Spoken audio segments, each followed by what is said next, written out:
This is ContactTalkRadio.com. Consciousness in action. And you are taking action into your consciousness by tuning into Contact Talk Radio. And on TuneIn.com, Ping.fm, and Upsnap Mobile. Contact Talk Radio. Long ago, before this day's confusion did begin, the stars did we go wandering. Distance was no barrier, and time it had no hope. Free to come and free to go. Free to come and free to go. Open up the book. Hello, everyone, and welcome to Karmic Evolution's Astrologically Speaking. I'm your host, SHERI HORN HASAN of Karmic Evolution Astrology, and I'm coming to you on February 17th, 2022 from Contact Talk Radio.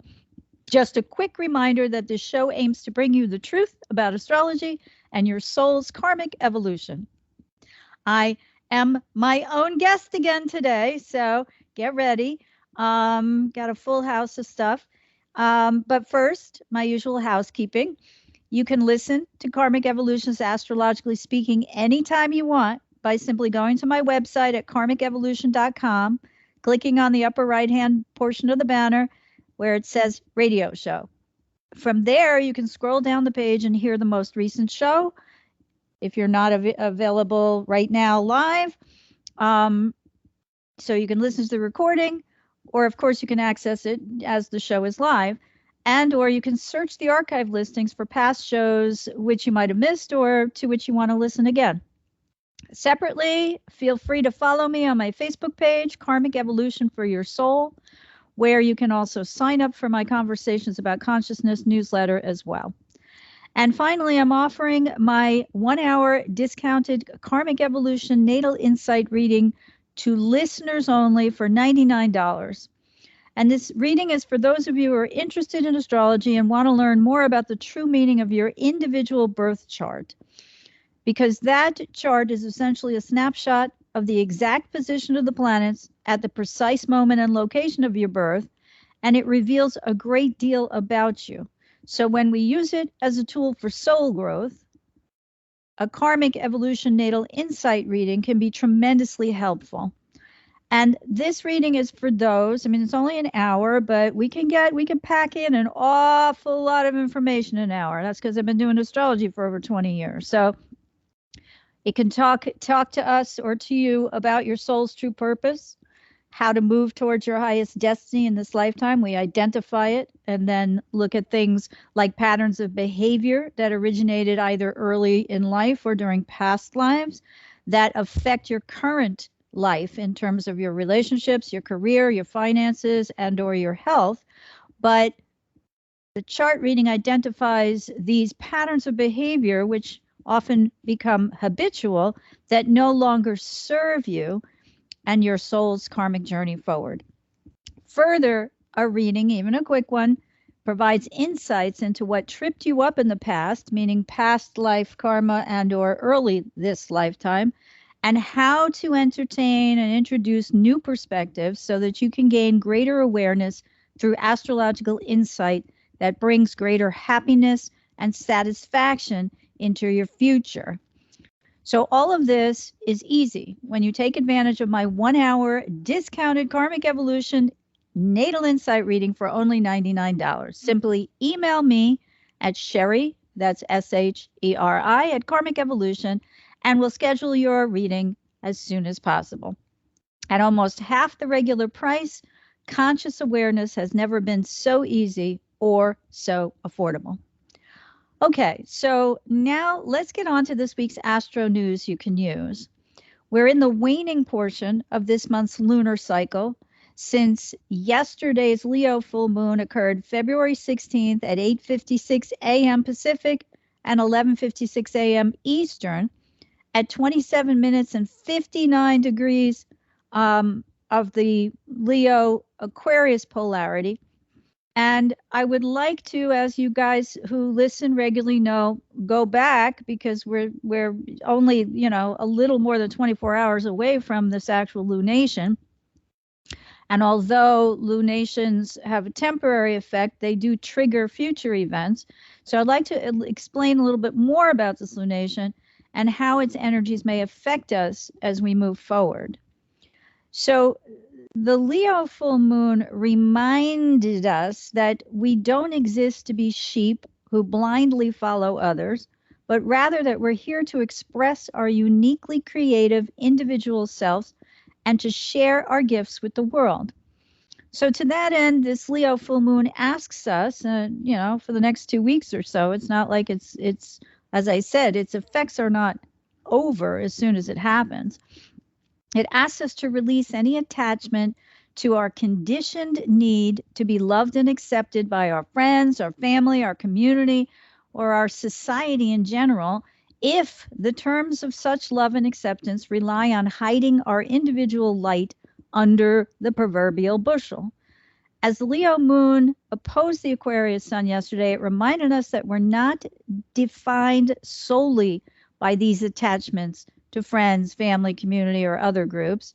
And it asked us to give ourselves permission to be who we came here to be, our uniquely individual, creative, solar self, right?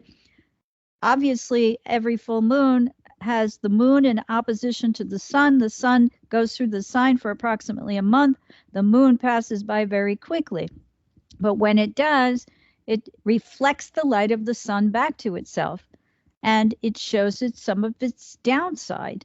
I think we're so used to, with sun sign astrology, looking only at the positives of an astrological energy, be it a planet in a sign, or a planet in a sign in a house, or a planet in a sign in a house, an aspect to another planet in another sign in another house, right? That we forget that the true gift of astrology really is to interpret this symbology in ways that help us grow in consciousness. So where is the Aquarius sun? Unconscious. That's always highlighted at the Leo full moon. And vice versa. The Aquarius full moon always highlights where the Leo sun is less conscious at the Aquarius full moon. So the Aquarius archetype, which is where the sun is, finds safety in numbers. And it follows the credo, united we stand, divided we fall, which is something I mentioned last week when we talked about the Aquarius new moon, right? And again, the new moon, we plant the seeds that are related to the positive aspects of the archetype at hand that month. And at the full moon, we let go of the less positive or more negative energies connected to that archetype. So the Aquarius archetype's safety in numbers credo can prove antithetical to the nature of the Leo archetype, because these two are polar opposites, which urges us to come out from behind that bushel and shine our light. Aquarian energy may at times become restrictive, and that's if we over-identify with our family, for example, but we don't want to follow in dad's footsteps in the family business, and that makes separation difficult. So maybe we'd like to be an artist or a pilot, but others look at us like we're crazy. And they ask us, why would you identify yourself with something so uncertain or risky when you can simply go along to get along and still enjoy your creature comforts? When I was writing this, I was thinking about the Mary Trump's book, where she talked about her father, because in fact, he did want to become a pilot. And Fred Trump, their father, because her father, I'm trying to remember his first name. I'm sorry, it's not in my consciousness right now. But Mary Trump's father killed himself by becoming an alcoholic and dying of alcoholism, in part because the father forced him to remain with the family business when he wanted to become a pilot, which he did in fact do, but they coerced him so much that he ended up giving it up after a year or two of his training and coming back to the family business, where he was absolutely miserable. So the other part of the equation is that, which is worse, is that our independence, when we try to break away from a family or a group, can scare others because they fear a weakening of the group's strength. and they respond by withdrawing their acceptance and denying their love. Now, the loss of such support then ultimately makes us feel insecure, scared, shunned, or worse yet, completely exiled and exposed to the world like we're naked and alone. So, maybe in a different scenario, we've joined a group that values freedom at all costs, but the tactics used to get that point across have metastasized into an ideological straitjacket from which we cannot find release. Such strangulation leads to the deadening of inspiration, the snuffing of the spark that leads to intellectual, emotional, physical, and or spiritual creativity. Remember, the archetype Leo is about creativity, and in order to create, we need to be inspired. So if we're restricted by the group, our inspiration or the capability to become inspired becomes deadened, as I'm saying. So when we remain overly attached to our tribe, our clan, our nation, our religious group, or our family of origin, what we lose in the bargain is part of what makes us unique. And that's our soul or our individual nature. And the Leo moon asked the Aquarius sun at this lunation, well, where's the joy in remaining stuck in such a fixed situation? Why can't I go out and express myself in my own way, one that better fits my true nature? Further, the Leo moon questions what's so great about conforming to the point where one's soul again becomes deadened, uninspired, and has the creativity drummed out of one over the long term. I mean, we can see that as a recipe for depression, if not worse, right? In short, this Leo full moon questioned what holds us back when our inner soul cries out, I gotta be me. Now, to be clear, this lunation is not about hogging the spotlight. Rather, it's about breaking away from a group mentality that doesn't feed our soul. I mean, I want to mention just briefly, Leo gets the bad rap as being, it's all about me. But at this lunation, the focus isn't on the Leo, it's the focus on the negative aspects of Aquarius. So we all want to be free, but we want to be free to be who we really are. So it's about, doing your own thing, because doing your own thing brings you pleasure. Is it overly selfish to pursue risky ventures or to speculate or gamble with our future if the payoff might be that we're super proud of ourselves when all is said and done? Now, I'm going to bring in some politics here, and you guys also know that I'm not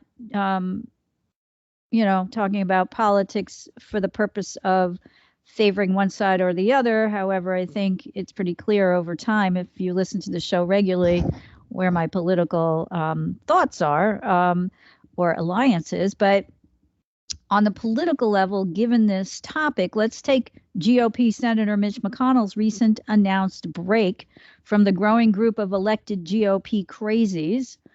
Okay, I revealed myself there. Like Marjorie Taylor Greene of Gazpacho police infamy, and Lauren Boebert, who posed for her Christmas card last year with her children all holding guns, when he finally came out and called the January 6th Capitol invasion an insurrection.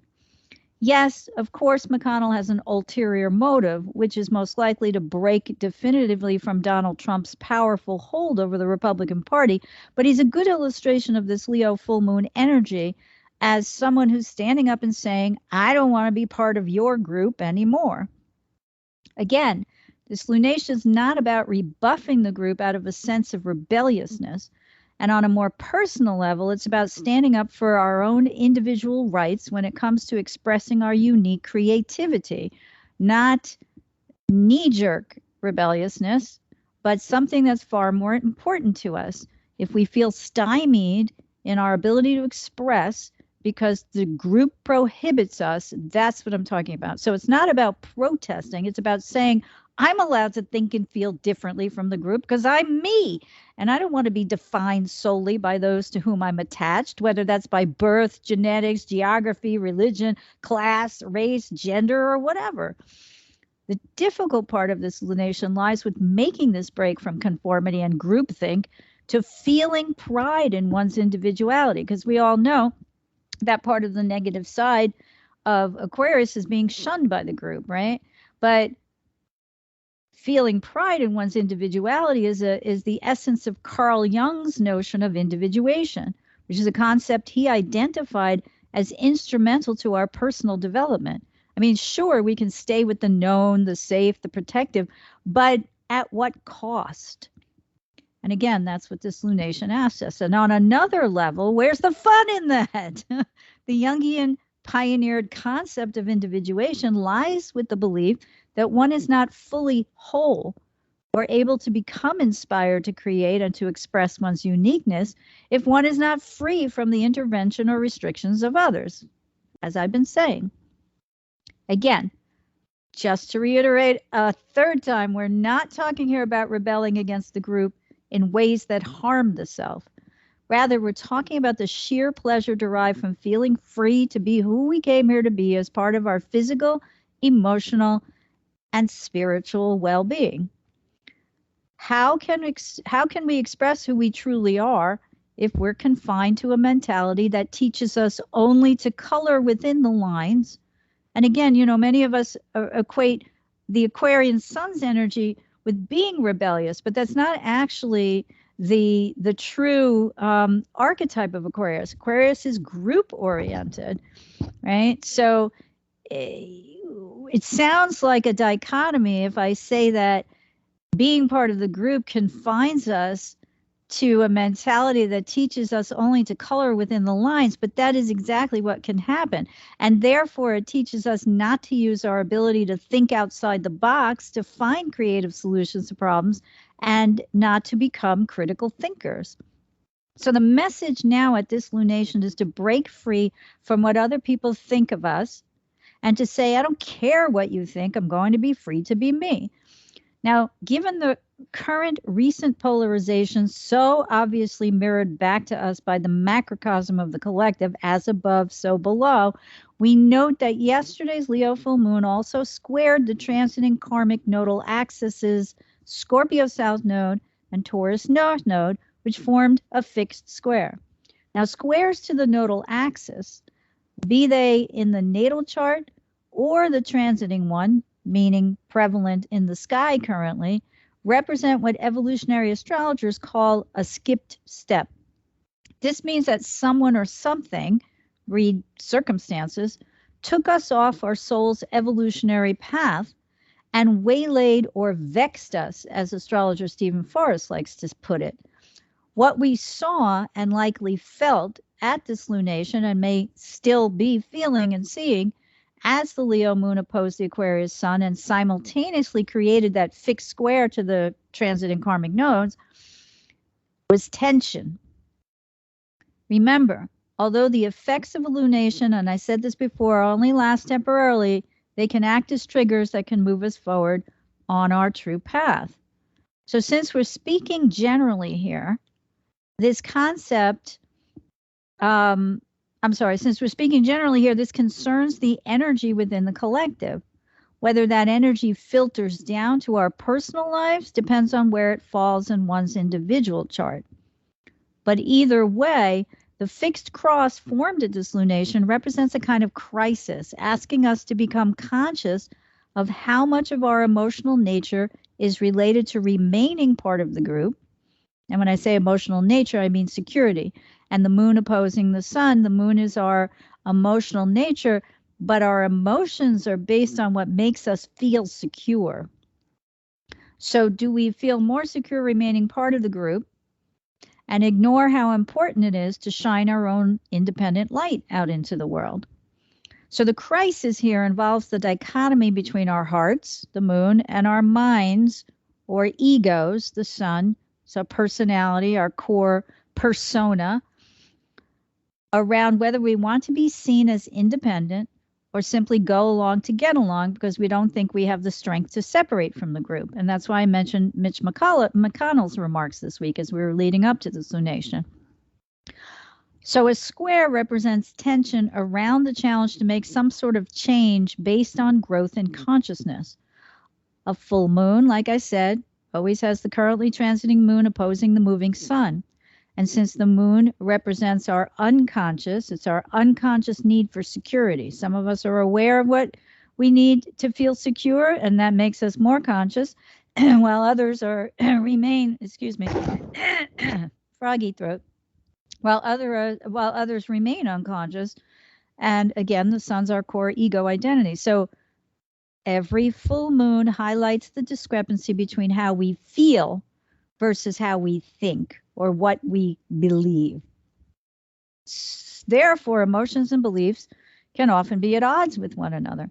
And this nodal axis square now asks us to examine our hearts and dig deeply into our souls to find the emotional wisdom embedded there, to identify what makes each of us special. Now, meanwhile,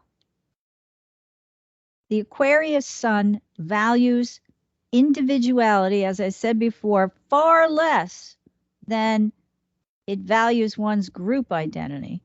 And again, the group can be made up of your family or whoever you consider your tribe or your clan. It can be your community. It can be your religious group. It can be, even on a much lighter note, hobbies and artistic endeavors and whatever. I mean, the group is a group. But pulling away from identifying with any group makes a choice a tension-filled one. Right? If we suddenly or over time have gone, this group is getting really oppressive, or, they're demanding that we only do it this way or that way. I mean, this makes me think of my homeowners association, God forbid you should leave a garbage can out, one day after the garbage collection. They send you a letter and tell you, you're making the neighborhood look, terrible. And meanwhile, they let go all the other transgressions because they're sort of superficially fixated on certain things. But okay, we won't go there. Thanks for listening, folks. Anyway, this lunation tells us that not everything has to be a fight. And that's because Venus and Mars conjoined in serious commitment-oriented Capricorn hours before the exact Leo full moon yesterday on February 17th, and reminded us that diplomacy may well be the best way forward. So the Venus-Mars conjunction in serious commitment-oriented Capricorn, which again happened just hours before the Leo full moon perfected, described the possibility that our hearts and our egos, Mars is the ego, right? And in traditional astrology, I've said this before, but not often, Mars supports the sun. Right? We all want to shine our light. That's related to Leo. The sun is the ruler of the sign Leo. And Mars wants to help us do that. So the lunation occurring just hours after the Venus-Mars conjunction, as I said, described the possibility that our hearts and our egos can come together into greater alignment and promote greater agreement now. Now, when the two astrological lovers met in Capricorn, it bodes well for diplomatic solutions in all committed relationships, as long as we're agreeable to the potential to change our perspective.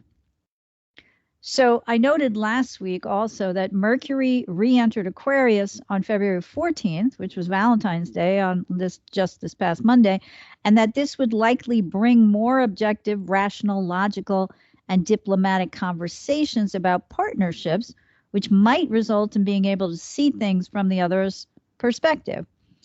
Well, we saw this, and we see it still, with the flurry of diplomatic activity surrounding Russia's increasingly threatening mobilization of what's estimated now to be approximately, I think, between 130 and 140,000 military troops, including tanks, naval vessels, medical personnel, etc., on the borders of Ukraine, which I'll remind everyone is an independent sovereign nation.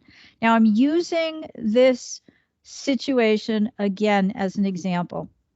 So as Mars and Venus approached their meetup yesterday, before the full moon was exact, we saw many diplomatic meetings, including those of European allies, French President Emmanuel Macron, and relatively newly elected German Chancellor Olaf Scholz, who met with both President Biden and Russia's Vladimir Putin over this past week. I think this is what's known as shuttle diplomacy, as all of these countries and others have engaged ambassadors and lower level diplomats to carry messages back and forth to heads of state. And meanwhile, of course, we had, intelligence reports to a certain extent. I think there's an element of Mercury in Aquarius, right? We look maybe through the satellites from above to determine what's going on below, which is a lot of the news that's been coming out of the Ukrainian area, because it's like, oh, we can see the mobilization of these troops. We don't see them because we have people on the ground there as much as we see them through electronic or technological devices, right? And also what comes through the grapevine, through, I guess, spies and things like that, right? So Mercury in Aquarius. Now, the fly in the ointment here lays with the fact that the Leo moon quincunx, which means it formed a 150-degree aspect to Pluto and Capricorn. And that tells us that some adjustments must be made in the quest for domination in our relationships now. Now, again, I'm going to, I want you to understand, I'm using the example of the macrocosm so we can bring it down to our personal lives and better understand, apply some of the information that's coming at us from the outside to our personal lives. So when I speak, I may go a little bit back and forth between collective and personal. So I just want you guys to know where I'm at. But if we're looking at Russia, we're saying the hardcore nature of diplomatic negotiations lies with Capricorn's strong boundaries and tough negotiating style. So Venus and Mars coming together is a meeting of the, anima and animus, right? I spoke about that last week. It's the feminine and the masculine. And that's not gender related. These are energies we all carry to varying degrees within our psyches. So when they come together, it should be a harmonious time. But in Capricorn, it's really much more about, okay, quid pro quo, which I think I said last week. All right, I'll do this for you if you agree to do that for me.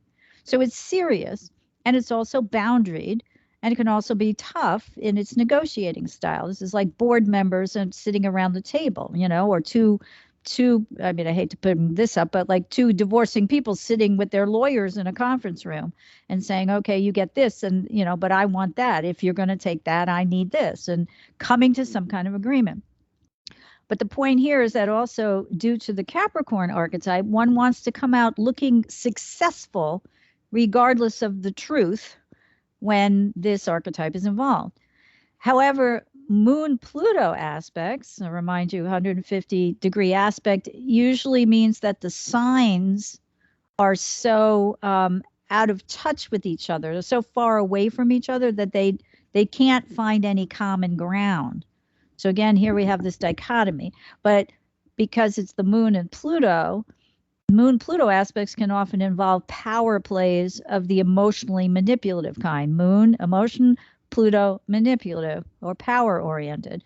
And since in mundane astrology, the moon represents the public, meaning the people, it might seem that those in power might either use, quote unquote, the people as pawns when threatening war, as in the case of Russia's Putin, or in politics, as in McConnell's case of breaking away from the current GOP big lie conspiracy theorists in the hopes that the people will follow him instead. To go back to the divorce analogy, it's kind of like saying, who's going to control the kids, right? Moon, family, Pluto, power, who's going to have the money, how much are you going to pay in child support, whichever one is the breadwinner, who's going to have the kids, are we sharing them 50-50, or are we, one of us going to fight for custody? I mean, these are the kinds of adjustments that we're making in our hearts and our minds now. So bear in mind too, that Mitch McConnell's not the only one when I'm talking about politics in the US. It's just that right now he's in the minority, and no matter what one may think of him personally, or politically, he finally did develop the guts. And, Leo's about bravery, right? You can't go out in the middle of the stage and perform if you're not brave enough to do so. Or to, like I said, shine your light from out from behind the bushel. So he finally did develop the guts to break away publicly as we approach this Leo full moon. So the question asked at yesterday's lunation, which is still lingering in the air, is about whether we want to be brave or to continue to live in fear. And the answer is not a simple one, but Pluto's always about adaptation for the purpose of long-term survival. At the same time, however, we may deem Pluto to be threatening. So again, there's a conundrum or a dichotomy. Which way do we adjust our mindset? Toward less fear of going it alone or towards more fear? Again, the Leo moon, as we adapt for the purpose of trying to ensure our very survival on an individual level. And as always, all oppositions, whether they're in your natal chart or they occur in the sky, including obviously those that occur every month between the sun and the moon at the full moon lunations, require integration. Finding the middle ground between our ideology and our fears is tension producing on its own. So it's easy, and again, ideology is related to groupthink, and fears of going it alone is related to the Leo moon and expressing ourselves individually. So it's easy to see how the prominence of this collective polarization prevalent now has taken its toll on the equality for all espoused by the true Aquarian archetype. We can see immediately the tension between the Aquarius sun, which in this light represents those who've allied themselves with others whose battle cry is freedom at all costs, while the Leo moon asks, but what about me? Am I a group only of one? And if I don't agree with the group, does that make me its enemy? This lunation highlights, among other things, the ever-widening chasm between our hearts and minds as they form this fixed cross to the karmic transiting Scorpio-Taurus nodal axis. This energy highlights the juxtaposition between the Aquarian ideal of sacrificing the few for the many, remember, united we stand, divided we fall, with the emotional Leo moon's plaintive plea, again, what about me? And here we might see how Hygeia in Scorpio, the asteroid goddess of health, might represent, Hygeia in Scorpio just alone is, the potential for a hidden illness, Obviously, I'm making reference to a virus that we're not completely understanding how it mutates or, where it's going to go and when it's going to be eradicated, et cetera, and whether it's going to surprise us by coming up from its hidden position once it seems to be waning, and then all of a sudden it's going to be waxing, right? So Hygeia and Scorpio opposed Uranus and Taurus at this lunation, and together they formed a loose T-square to Saturn in Aquarius. So this energy, I think, may well point to the current opposition in the collective to pandemic-related restrictions reaching ahead and having culminated in the relaxing of mask mandates in many different places, including in U.S. states with Democratic governors who previously ruled mask mandates, especially for children in schools. They previously ruled that they be enforced, right? So, and I talked about this last week, I believe, but whether one agrees with this or not, it's still illustrated in the tension of this T-square, and it remains to be seen how it resolves itself in the long run, because some continue to cry out for more freedom and of movement and, unrestricted by masks or vaccine mandates. I can't get into the club or the restaurant or whatever without my vaccination card, yada, yada. And others fear the endangerment of loose restrictions to the health of their children, say, or their elderly relatives, if not themselves, or, elderly relatives who live with them. So you have a child that's in school and there's no mask mandate, but you have an elderly relative who lives with you who's immunocompromised, then how does that help them, right? So this T-square highlights that, and also the weighing in of medical professionals about the pros and cons of these kinds of things, loosening mask restrictions throughout the U.S. And then we have the fact that both luminaries squared dwarf planet Ceres in Gemini as well at this Leo full moon, because Ceres was in the vicinity of conjoining the Taurus North Node, although out of signs. We had a 27 or 27 North Node, and Ceres was at 1 Scorpio. I'm sorry, not Scorpio. Hang on a second. Now I'm losing my thread of thought. Oops, I got Vladimir Putin's chart up. That's not what I want. Hold on a second. I just want to be accurate. It's right, because I'm going to talk about this, of course. So the nodes are 27. Taurus, the North Node, conjoined by Ceres at 1 degree of Gemini, which is the next sign, right? So they already conjoined and they're separating now. But what I'm saying is that this energy became prevalent again because of the square by the Leo moon opposite the Scorpio sun. I'm sorry, Leo moon opposite the Aquarius sun. All right, hang on a second. I just need to see where I am so that I know that I have enough time. Okay, so let's get back to this. So just to be clear, both luminaries, when they squared the nodal axis, also squared Ceres. And Ceres, which I know I've explained before, but I'll reiterate, is a kind of minor moon energy. And she's known for her ability to sustain, particularly through literal food and or more metaphorical faith. All right, so I've explained this before, but I'll do it again briefly. Ceres is known in Greek mythology as Demeter. Demeter is the mother of Persephone, who got kidnapped by Hades, raped and taken into the underworld, and then made his queen. Ceres was known as the goddess of the harvest because she held the secret to how a seed is germinated. And obviously that has a lot to do with the growing of crops. And so when we talk about her in relationship to sustenance, and particularly through literal food, which is something I learned by reading the Asteroid Goddesses book that was written by Demetra George, which is quite a fascinating book if you haven't checked it out. But if you're interested in the Asteroid Goddesses, she's the place to go, in my opinion. That oftentimes Ceres can manifest in natal charts where the individual develops food issues like anorexia, bulimia, obesity, things of that nature. And then it extends to the kind of faith we have, right? Because Ceres Demeter, when she lost her daughter, went to the gods and goddesses on Mount Olympus and begged them to help her, but nobody would help her.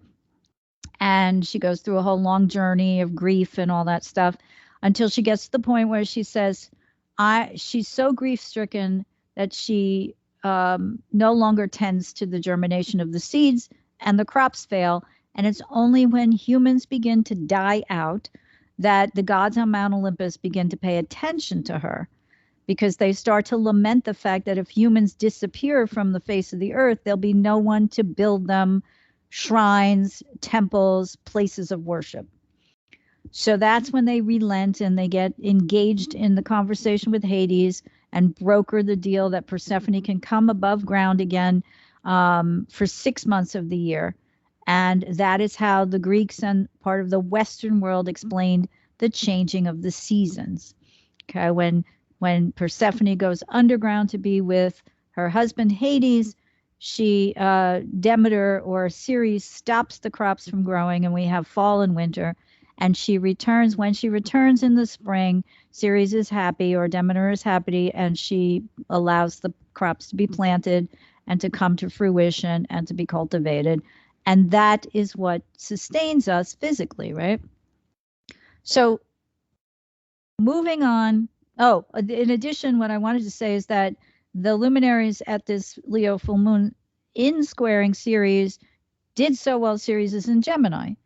And Gemini is an archetype that's connected to the concept of early childhood learning, and therefore to children, young people, and schools. So again, that's in relationship to my conversation about the mask mandate. So moving on from the energies of this lunation, with a greater sense of self-empowerment and also self-nurturing, right? may require both diplomacy and negotiation now, especially again with the presence of Ceres on the Taurus North Node, because it asks us to move toward providing ourselves with more of what sustains us in the form of the Taurian archetypes notion, and in this case, karmic destiny, to find peace, harmony, serenity, beauty, and calm. Now, meanwhile, today, February 17th, we have the exact sextile of Jupiter and Pisces to Uranus and Taurus, which portends impatience with current restrictions that can result in potential swift action, but may also provide the opportunity for sudden fortuitous events. Now, the question then becomes, as Pluto in late Capricorn conjoins also with Mercury in early Aquarius now, which is a potentially obsessive but also rebellious energy, though they also lend energy to our karmic, collective karmic destiny, because they trine the Taurus North Node and Ceres and sextile the Scorpio South Node. Those are positive aspects, right? The question becomes, if the Jupiter-Uranus sextile is fortuitous, and we're in the middle of negotiations, for whom is it fortuitous? Everyone or just one side? So that brings up the fact that just before showtime, a couple hours ago, I heard news that, again, going back to this Russian-Ukrainian situation, that the Russian-backed separatists, and that means the people who are living in the Ukraine, who are backed by Russia and have perhaps joined some of their troops on the borders, have shelled did shell eastern Ukraine. They shelled eastern Ukraine last night. Now remember, that's as this Jupiter-Uranus sextile was waxing. Part of that shelling fell on a Ukrainian kindergarten school. Okay, Ceres and Gemini. No casualties have been reported, but according to Ukrainian accounts, no deaths have been reported, but according to Ukrainian accounts that I heard, 3 children were wounded. Now, this is the biggest assault on Ukrainian-held areas which the U.S. and its allies believe Russia is using to try to provoke a response from Ukrainian forces, which is something they got. I don't know all the details on that, but the Ukrainians did retaliate in some way, and which Russia will now use as a pretext to launch a larger scale attack in order to defend Russians in the area, as they have been saying that they need to do. And I talked about that last week too. But that ties in also to this quincunx of the moon to Pluto, right?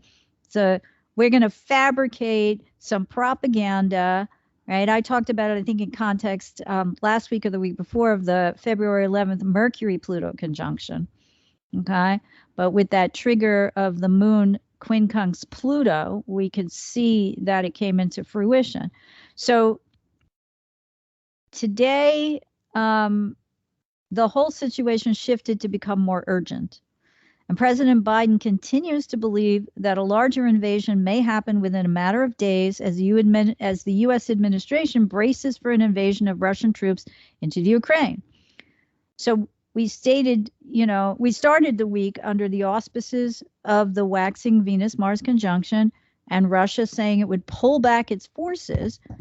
But instead, last night, it reportedly moved 7,000 more troops to the Ukrainian border. So this type of escalation is being watched by the world as it braces for a larger Ukrainian invasion now. Now, even previously calm Ukrainian President Zelensky, who sought to assure his people that an invasion won't happen, because he wanted to, again, reportedly head off any, national hysteria, has become concerned as the Russian military on the Black Sea enables blockades to Ukrainian trade. Now, the Ukrainian government's military has begun mobilizing now in ways that it hadn't been before, as Zelensky reportedly meets with Ukrainian troops and shows signs that he now takes this potential larger scale invasion quite seriously. So let's again remember that when Jupiter's involved, as in this Jupiter-Uranus sextile, it often includes expansion of some kind. And although, Jupiter's in Pisces now, which I think to a certain extent we might be able to interpret that as, looking at a greater or higher cause for the collective. And the sextiles with Uranus in Taurus, which is, a change in our values. So, although the U.S. is concerned because of the diversity of different types of forces being deployed by Russia on Ukrainian borders, it wants to continue to give diplomacy a chance, though the reports are that Biden and others are realizing that this window is closing. So let's go back to the personal for a moment, which is that in the waning part of this Leo full moon monthly cycle over the next 2 weeks, planting our flag firmly in the ground to stake our claim in terms of our right to individual freedom, regardless of our group affiliation, means developing the guts to stand in our own light now. As Polonius told Hamlet in Shakespeare's play of the same name, to thine own self be true. However, the Moon-Pluto aspect prevalent at this lunation tells us that we can't co-opt any recalcitrant partners into doing what we want by sheer brute force, because that's the antithesis of diplomacy, right? So figuring out what's true for oneself is what's on tap now as we release any attachments that deny us the right to exist solely for the purpose of shining our light. And topping this all off is whether or not we can resist the pull of the past in order to remain healthy, which is exemplified by this T-square between Hygeia opposite Uranus square Saturn. Saturn is the pull to the past. So whatever changes lie ahead for us, we're at a karmic turning point triggered by our individual decisions about whether we'll follow others blindly or find the creative inspiration to express ourselves freely enough in ways that nurture and sustain us over the long term, because that's how we develop our own unique identity. Do we ban or censor our ability to express our thoughts freely, or do we acquiesce to group pressure to let them decide what's deemed appropriate or inappropriate in accordance with social mores about what's taboo and what is not? I spoke last week about, book burning, book banning and big book burning, right? So where do we draw the line to the manipulations or power plays by others? And by bringing together our heart and our mind to better integrate the knowledge that open-minded freedom of expression is our universal, divinely inspired right, lies at the heart of this lunation's powerful message. Because if and when we can do this, we dare to ensure both our personal health and the health of the collective as we move forward now. So I want to look now at the week ahead, because on February 18th, we begin to move into a period between then and March 20th where several different energies take center stage. The sun is going to move into Pisces on February 18th. And, in general, let's just take a quick look at the Pisces archetype. Pisces is empathic. It's an energy or an archetypal energy that allows us to feel or absorb other people's emotions. It makes us intuitive, potentially spiritual or psychic, and able to receive messages through the dream world.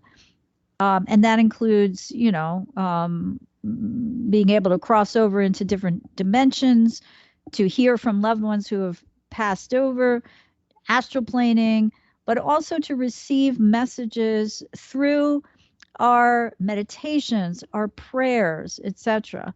And it's also a hugely artistic energy, right? One in which we can express ourselves by tapping into the emotions of the collective to create anything that's considered art, dance, music, fine art, and many, many other ways that can be expressed. Now, the downside of that Neptune energy is that, Neptune-ruled Pisces. Neptune is known as the planet of confusion, illusion, and delusion. And that can often come off as vague, confused, or illusory or delusional thinking, and be aligned with deceit, subterfuge, hidden enemies, which usually turn out to be ourself, our shadow side, or the tendency to play the victim or the martyr. So because we want to become more conscious of how Neptune's Pisces manifests in our lives, especially while the sun is going through this sign, we want to understand how extremely sensitive we might be to the energies of others, meaning those in the collective. So if we're overly sensitive to others' energies, then we want to use this Pisces, this sun's entrance into Pisces, which is going to lead in 2 weeks to the Pisces new moon, to plant seeds that result in stronger emotional and energetic boundaries. And if we're not empathetic at all, then we want to let ourselves feel into others in ways that allow us to walk a mile in their shoes and to understand what hurts one person hurts us all. Now, Mars in Capricorn sextiles Neptune in Pisces February 23rd, and Venus, also in Capricorn, follows with her sextile to Neptune on February 24th. On this same day, Mercury in Aquarius squares Uranus in Taurus. Now, Mercury's sextile Neptune is likely to engage or arouse our compassion and empathy for those who are suffering, be that on a physical, mental, emotional, and or spiritual level, while Venus's sextile to Neptune can result in desiring peace so ardently that we may choose to escape into a dream world, or one that's more prone to fantasy than reality. And again, on a more personal level, both of these sextiles can increase our desire to be in greater tune with collective energies, and therefore to relax and channel our empathy into peace and harmony through a more spiritual or creative realm. Now I'm thinking of, this might be by engaging in prayer. We talk about the power of prayer, especially group prayer or group meditation, and or artistic endeavors, or simply by placing ourselves in more peaceful environments, such as out in nature, and particularly because Pisces is a water sign, but out in nature by water. However, when Mercury in Aquarius squares Uranus and Taurus on February 24th, we may suddenly hear some unexpected news that can set our nerves on edge. Our minds move quickly under this energy, allowing for greater mental flexibility, which in turn may counteract our nervousness through the gaining of new perspectives that can inspire us. But the trick here is not to confuse such rapid thoughts with permanency, as they may disappear as quickly as they appeared. In addition, they may mess with our concentration, thus creating a scenario where our thinking becomes more sloppy and less detail-oriented. So watch for rash, impulsive decisions or actions now, as they should be avoided. And we've just seen one, although that Mercury square Uranus is a ways off, but I think it's the Jupiter sextile Uranus that prompted Putin's move into the Ukraine with the shelling. But what I'm saying is watch for more rash, impulsive decisions or actions as this energy waxes towards the Mercury square Uranus. So, between now and February 24th. A lack of self-control can lead to future regrets if we think we're making the right decisions really based on only half thought out ideas. And that makes me think of saying it's best not to go off half-cocked, as my dad used to say. And finally, since Mercury has to do with transportation, I think it's best if we watch our travel, especially our driving, as Mercury represents local transportation, and avoid any sudden moves on the road that could lead to an accident now. And in the collective, I'd watch for something like plane crashes. Mercury's in Aquarius, which represents flight, which is something I mentioned before, and or sudden changes in the transportation of goods, because Mercury also archetypally represents trade and commerce. And we all know that we're still suffering from supply chain delays. I didn't mention, although I was going to, the Canadian bridge situation. There's been movement on that. The Canadian Prime Minister Justin Trudeau had called it a national emergency and called in the equivalent of the National Guard, which I think is the Canadian Mounted Police, to clear the bridge. And I'm not sure if he's clearing other bridges, but, whether goods and services begin to flow more freely now, or there's a sort of jerkiness here with this Mercury square Uranus coming, obviously we don't know yet, but whatever happens, it's likely to be sudden. And whether that suddenness is positive or negative remains to be seen. Also, because Mercury, because we're dealing with communication, and communication in the collective often comes from our leaders, there's again some kind of announcement that might be made that has some shocking, revelations for us, because Uranus is always about aha moments and revelations. So be on the lookout for that, but be mindful of all this other stuff I've talked about, especially as the sun moves into Pisces and we head towards that Pisces new moon in 2 weeks, as well as April 12th, Jupiter conjunction to Neptune in Pisces. But the thing here too is to avoid playing the victim role or the martyr role, and avoid self-deceit, right? Because it's easy to say, fool me once, shame on you, fool me twice, shame on me, right? Or it's easy to understand that, is what I'm trying to say. So we'll talk more about that next week and the week after, especially at the Pisces new moon. But being more empathetic is a good thing, as long as we protect our emotional and psychic porous boundaries, and we don't try to play the martyr and end up playing the victim. All right. Well, listen, thanks everyone for joining me today. I hope that you've all found the information presented here helpful as you continue your karmic evolution in this lifetime. Please be sure to join me next week on February 24th for another episode of Karmic Evolutions, Astrologically Speaking. Until then, may your journey be filled with karmic healing and the joy of greater consciousness. Namaste. Long ago, before this day's confusion did begin, the stars did we go wandering. Distance was no barrier, and time it had no hope. Free to come and free to go.